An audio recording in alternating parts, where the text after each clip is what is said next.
A história começa com um ônibus percorrendo uma estrada íngreme e quando o desastre acontece, os freios falham sem aviso. O veículo sai de controle e despenca em um desfiladeiro profundo.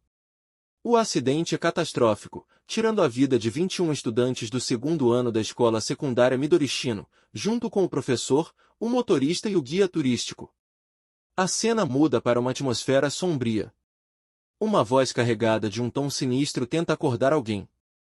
O diálogo entre eles é perturbador, um exige silêncio, enquanto o outro ignora o pedido, indiferente ao barulho. O clima fica tenso quando um deles sinaliza que a pausa acabou. É hora de partir. Eles estão em missão, seguindo para uma vila onde aquela coisa os espera. Em outra parte da vila, um homem gordo e entusiasmado garante que todos os moradores estão reunidos. Seu subordinado confirma, chamando-o de Adaman-sama. Satisfeito, Adaman se dirige à multidão, anunciando que eles são o esquadrão de extermínio de monstros selados, enviado diretamente pelo Reino Sagrado. Ele declara que a vila é sortuda, um cristal de monstro selado foi descoberto em uma igreja abandonada nas proximidades. O monstro pode escapar a qualquer momento, e quando isso acontecer, seu esquadrão o eliminará. Os moradores, preocupados, mas gratos, agradecem pela proteção do Reino Sagrado. Adaman então passa para os assuntos logísticos. Os suprimentos de comida reunidos pelos moradores e suas casas serão usados temporariamente como alojamento para o exército do Reino Sagrado. Tudo deve ser entregue imediatamente. Um ancião da vila, alarmado, se adianta. Ele questiona as exigências de Adaman, dizendo que já pagam impostos e mal conseguem sobreviver. Sem comida, irão morrer de fome, e sem suas casas, não terão onde viver. Frio, Adaman ignora suas preocupações, insistindo que é apenas temporário até lidarem com o monstro. Mas o velho não cede. Ele fala da longa história da vila, das gerações que ali viveram desde a infância. Partir significaria vagar até morrerem de fome. A paciência de Adaman se esgota. Sem hesitação, ele saca sua espada e mata o velho diante de todos. Os moradores recuam, horrorizados. Adaman, impassível, os lembra que seu esquadrão age sob revelação divina. Questioná-los é como questionar a vontade de Deus. Finge decepção com a irracionalidade do povo e pressiona os outros a obedecerem. Seus homens o apoiam imediatamente, reforçando sua autoridade. Eles começam a recolher a comida conforme ordenado. De repente, algo inesperado acontece. Um esqueleto sai da floresta e caminha em direção a eles. A visão provoca choque. Irritado, Adaman ordena que seus homens lidem com aquilo, amaldiçoando os moradores por sua incompetência. O esqueleto não perde tempo. Ele esmaga soldados com facilidade. Fala com uma presença ameaçadora, desprezando os deuses que falharam em proteger os fracos. Em vez de salvação, esses falsos deuses ameaçam vidas inocentes. Declarando que deuses falsos devem ser punidos, o esqueleto anuncia seu próprio julgamento divino, **morte**. Enquanto isso, outro grupo de soldados próximos percebe a agitação. A confusão se espalha. Um deles, visivelmente abalado, informa que o esqueleto está se aproximando da entrada da vila. O capitão Stringer tenta manter a ordem, lembrando-os de seu dever como cavalaria de elite do Reino Sagrado. Pânico não é tolerado.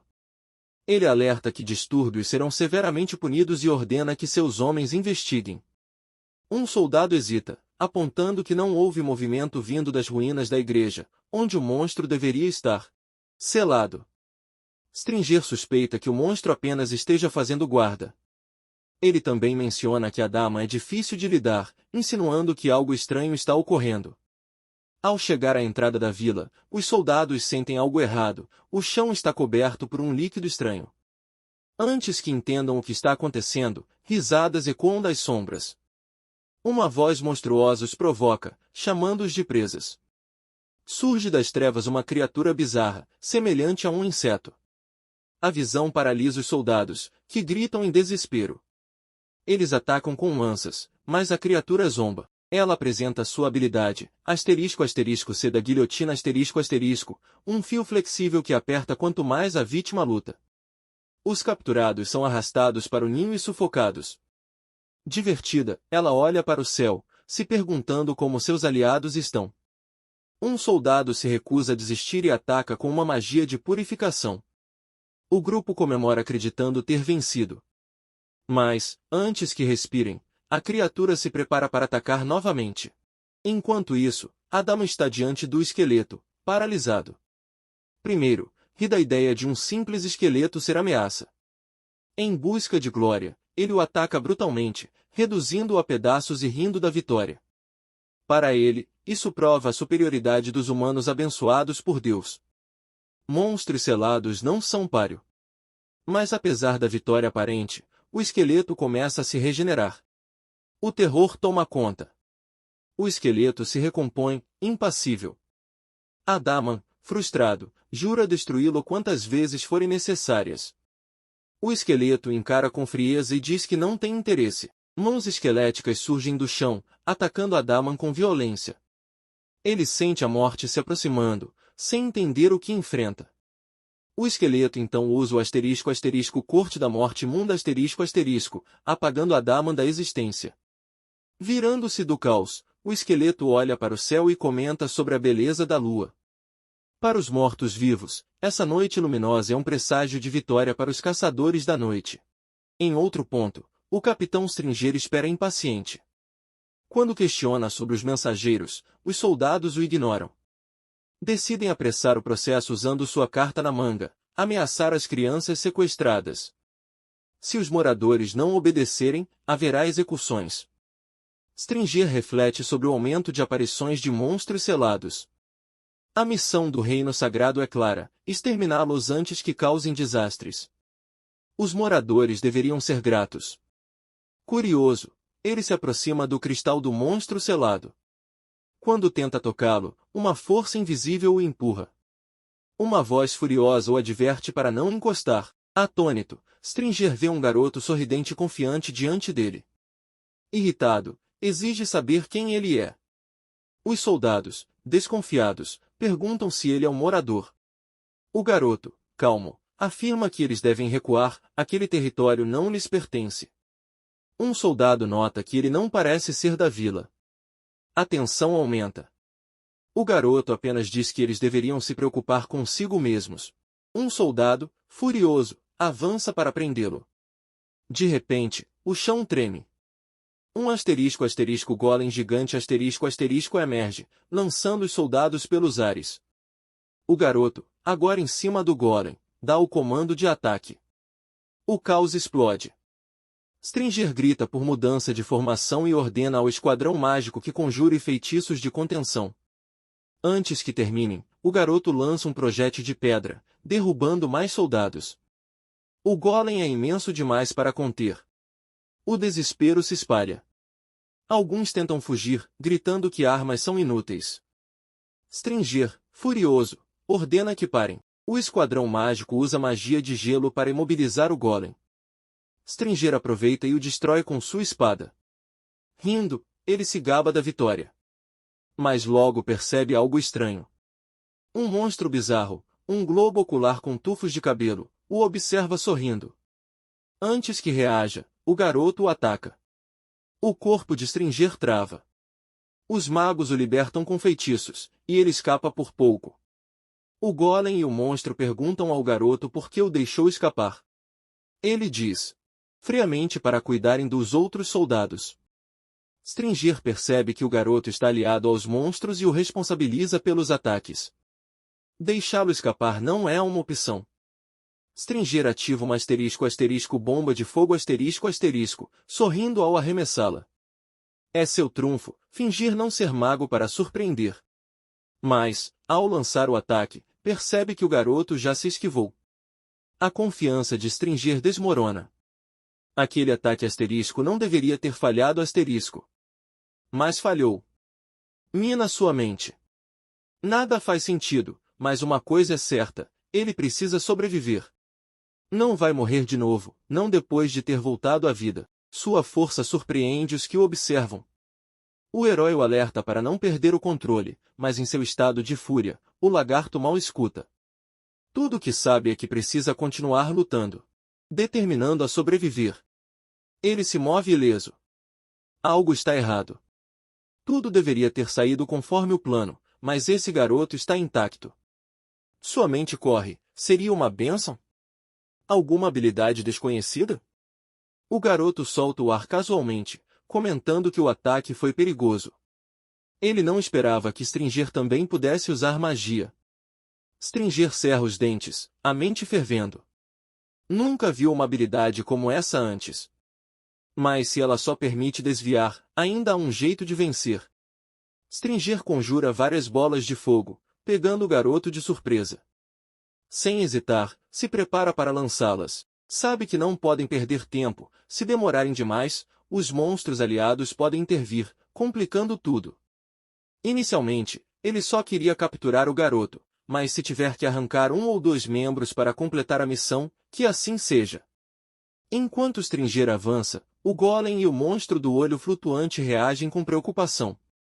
O monstro decide ficar para trás e envia o golem para o campo de batalha. Enquanto isso, Stringer lança bolas de fogo sem parar, forçando o garoto a desviar sem descanso. A cada passo, Stringer reduz a distância.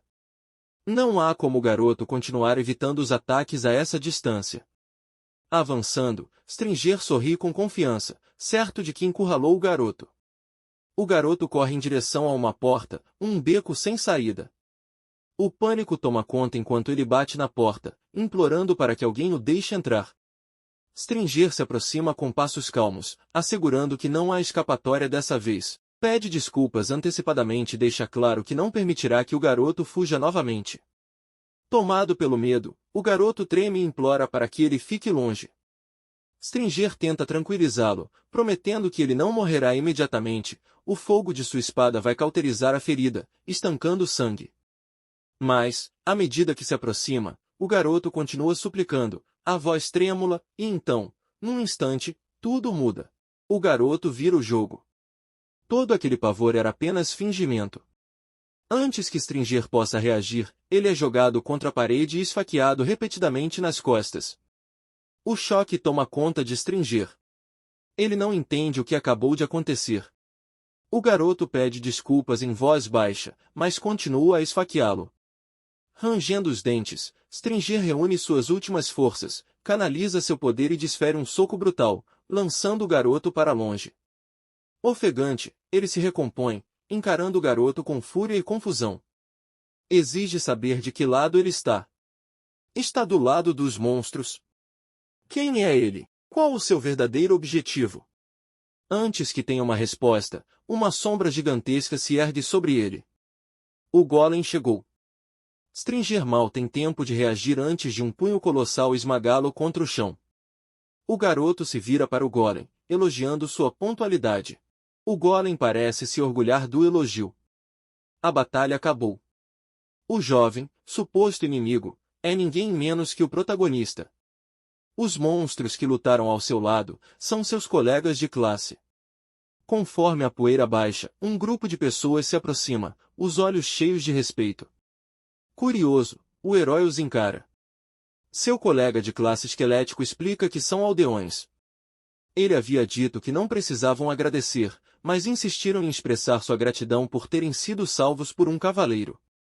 O herói dá uma risada. Ele não faz ideia de que cavaleiro estão falando, mas se pergunta se os aldeões têm medo deles. Dando de ombros, caminha em direção a um grande cristal, ponderando quem será o próximo. Seu colega brinca dizendo que vai derreter quem estiver lá dentro. Pensativo, o herói reflete sobre a situação. Eles não pertencem a este mundo. Para o povo daqui, são monstros selados, inimigos de Deus. E o que está selado no cristal não é diferente. Se o deixarem ali, a igreja vai executá-lo assim que despertar. Neste mundo, sobreviver significa lutar. Saindo de seus pensamentos, o herói toca o cristal, um sorriso se formando. Dá as boas-vindas ao que está dentro, ao outro lado do mundo. A turma de estudantes do segundo ano, seção C. Do lado de fora de um grande edifício, um guarda saúda um cavaleiro, elogiando seu desempenho na expedição à fronteira. O coronel, acena e pede uma audiência com o Papa. O guarda permite sua entrada, confiando totalmente em sua espada. Essa é a igreja do Reino Sagrado de Belfime, Carolina. O coronel entra numa sala mal iluminada, onde um velho repousa numa cama. O homem o reconhece, dizendo que o esperava. Esse homem é o rei Panantu, líder da igreja do Reino Sagrado. O coronel se desculpa por interromper o descanso, mas o rei ignora a preocupação, ansioso pelo relatório. O coronel começa: a missão foi completada conforme o oráculo de Lady Ashley. O monstro selado em Gudo foi eliminado, Stringer agora segue para Nabilia. O rei aprova a execução rápida da missão, como esperado. Demonstra satisfação com o coronel, seu sucessor nomeado, acreditando que o reino está seguro em suas mãos. Notando a hesitação do coronel, o rei pergunta o motivo. O coronel admite que sente que o rei o superestima, duvidando que possa se comparar a Panan, que enfrentou sozinho 1000 homens. A batalha recente foi brutal, custando muitas vidas. O rei ri da insegurança dele. Lembra suas vitórias contra monstros e ataques, desde que se tornou sucessor. A força do coronel é inegável. Sorrindo, propõe uma sessão de treino. O coronel se surpreende, mas se anima. Porém, uma empregada preocupada interrompe, lembrando o rei de que se aposentou das batalhas há 3 décadas. Ele ri da preocupação. Virando-se para o coronel, pergunta: acha absurdo um velho me treinar? O coronel hesita, mas o rei insiste: antes da próxima soneca, quer praticar um pouco. Aceitando o desafio, o coronel o ajuda a sair da cama. Chegam a um vasto campo de treino. O rei explica que ali podem lutar livremente, sem se conter. Manda o coronel sacar sua espada. O coronel se prepara, tentando não se sentir culpado por lutar com um idoso. Mas algo parece errado. Ele ouve a voz do rei, mas não o vê. A presença desapareceu completamente. Antes que processe a situação, o rei avisa: se você não atacar primeiro, eu atacarei. O treino começa intensamente. Várias mãos surgem do chão, atacando-o. O coronel avança, mas Panan move sua cama em um instante, desviando completamente. Chocado, o coronel mal entende o que está acontecendo. Achavam que Panan estava acamado, aposentado. Mas agora, vendo sua velocidade com os próprios olhos, percebe a verdade: Panan não é apenas forte, ele é uma lenda viva. Histórias de como derrotou sozinho os 7 dragões dominantes, antes tidas como mitos, agora parecem reais. Tomado pelo medo, o corpo do coronel reage sozinho. As pernas tremem. Ele mal consegue pensar, quanto mais reagir. Então, sombras múltiplas de Panan surgem. Um círculo mágico flamejante envolve o coronel. Ele teme já ter caído em uma armadilha. Subitamente, Panan brada o nome de outra técnica: queda do rei espectral. O coronel olha para baixo, olhos arregalados. Espíritos fantasmagóricos se erguem em sua direção. São os inimigos derrotados por Panan, agora prontos para atacar. Panan o adverte: cuidado, ou será esmagado. Rapidamente, o coronel ativa seu escudo imperial no máximo. Mas antes que entenda o que aconteceu, a mão de Panan já está em sua garganta. Que pena, diz Panan. O ataque o pega completamente desprevenido. A visão escurece. A consciência se esvai. Nos últimos momentos, percebe algo estranho: os espectros desaparecem. Confusão. O que aconteceu? Quando desperta, está em uma cama. Uma garota está ao seu lado. Diz que todos ficaram preocupados quando ele simplesmente desmaiou do lado da cama do rei. Ainda atordoado, o coronel tenta entender tudo. Pergunta sobre Panan. A garota hesita, depois diz: Panan afirmou que nunca se moveu. O coronel fica em choque. Se ele nunca se moveu, então com o que ele estava lutando? Uma ilusão? Não, ilusões têm sinais, variações de temperatura, percepção distorcida. Veneno paralisante? Improvável. A força, os ataques, os espectros, nada faz sentido. Quanto mais busca respostas, mais elas escapam.